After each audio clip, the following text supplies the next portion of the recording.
اب چاہے اچھا ہو یا برا میں اس سے ملوں گا.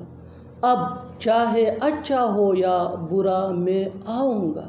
اب چاہے اچھا ہو یا برا تم اس سے بات نہیں کرو گے. ان جملوں میں ہم کہہ رہے ہیں اب چاہے اچھا ہو یا برا. اس کے لیے آپ کو یوز کرنا ہوگا انگلش میں for better or for worse. آئیے کمپلیٹ اسٹرکچر دیکھتے ہیں. For better or for worse plus comma plus sentence. Sentence یہ ٹینس یا سچویشن کے حساب سے چینج ہوتا رہے گا. For better or for worse یہ وہی کا وہی رہے گا وچ مین اب چاہے اچھا ہو یا برا. اچھی طرح سمجھنے کے لیے کچھ مثالیں دیکھتے ہیں. اب چاہے اچھا ہو یا برا میں اس سے ملوں گا. For better or for worse I will meet him. For better or for worse I will meet him. اب چاہے اچھا ہو یا برا میں آؤں گا. For better or for worse I will come. For better or for worse I will come. اب چاہے اچھا ہو یا برا تم اس سے بات نہیں کرو گے.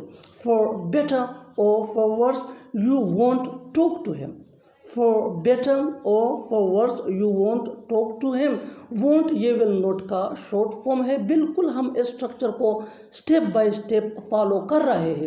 آپ بھی اس اسٹرکچر کی مدد سے سیکھ سکتے ہیں, بنا سکتے ہیں ایسے بہت سے جملے انگریزی زبان میں آسانی سے that can be really helpful for you. اچھی طرح سمجھنے کے لیے ایک اور مثال دیکھتے ہیں. one more example for better understanding. اب چاہے اچھا ہو یا برا وہ یہاں نہیں آئے گا. اب چاہے اچھا ہو یا برا وہ یہاں نہیں آئے گا. For better or for worse he will not come here.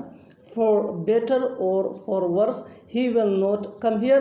اور آخر میں یہ سینٹینس آپ کے لیے کامن سیشن میں اس کا جواب ضرور دینا. اب چاہے اچھا ہو یا برا وہ کالج جائے گی.